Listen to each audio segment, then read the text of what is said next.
Welcome to Important Monuments of Cyrene.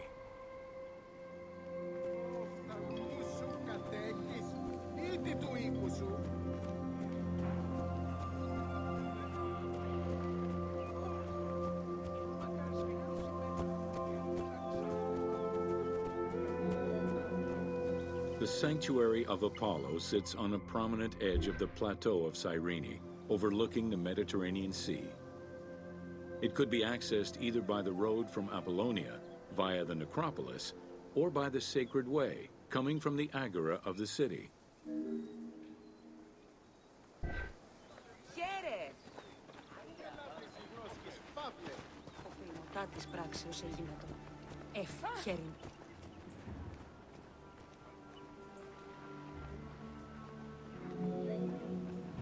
The abundance of temples and statues throughout the city reflect the various Greco-Roman and Egyptian cult influences over the centuries.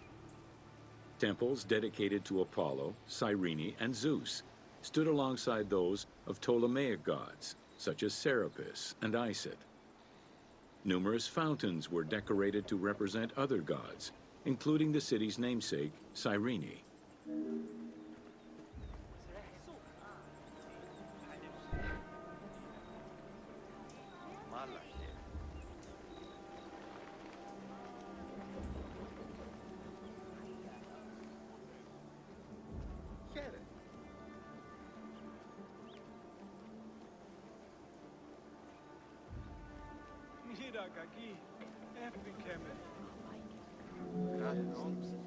A vestibule known as a propylaeum marked its entrance and highlighted the fountain of Apollo.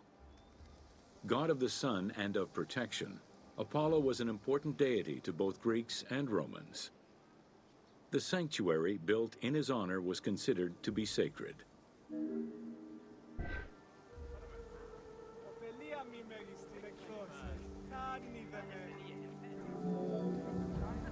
The imposing temple was built on a natural cornice, stretching more than 200 meters in length and roughly 50 meters in width, and was surrounded by a vast Doric colonnade.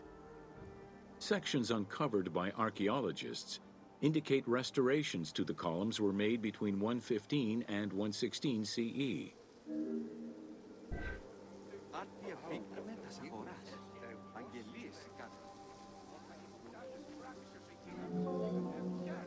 The altar was located in front of the temple. Both are estimated to be the same age, though restored at different times. Many bulls were sacrificed each year at the altar in honor of Apollo.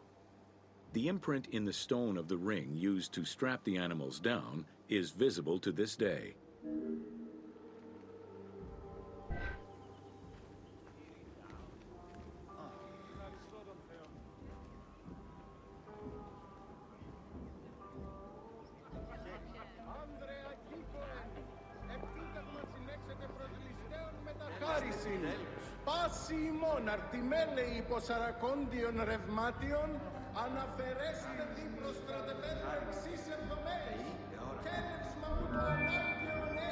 Carved during the Roman era, the Apollo Cytharide was discovered near the temple. It is considered an important archaeological find.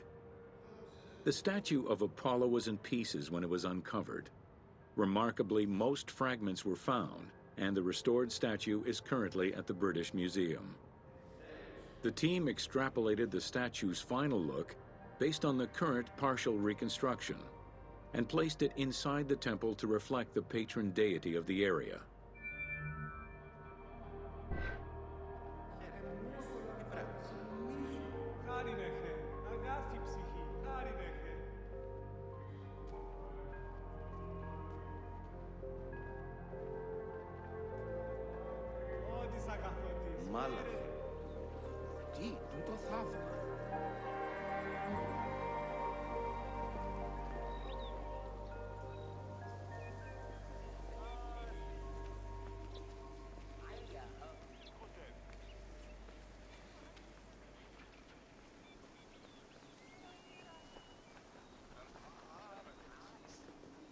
Mala chere.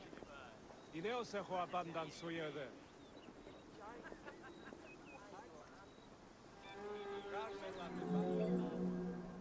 The Amphitheater of Cyrene is located on what is known as the Terrace of Myrtosa, next to the Sanctuary of Apollo. It was built on top of the old theater in the 2nd century. Originally used as a stage, the theater became an amphitheater once the taste for Roman gladiatorial entertainment reached the city.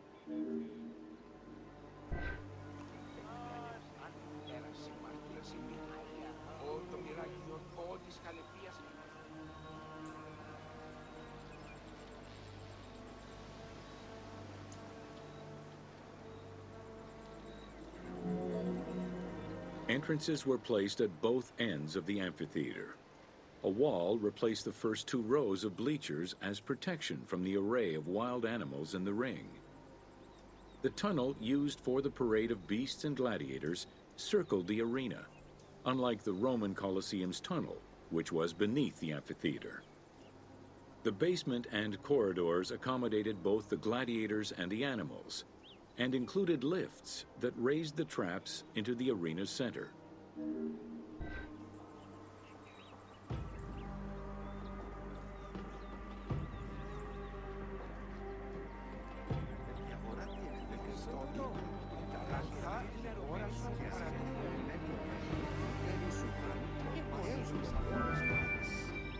Since the original theater was close to the cliffside, the expansion didn't allow for a perfect circle. Instead, junctions of the semicircle formed the arena into an oval shape. This elliptical formation still ensured an excellent view from all angles. The team decided to create a perfectly round theater for technical reasons, and used the structure of the Roman theater as their reference.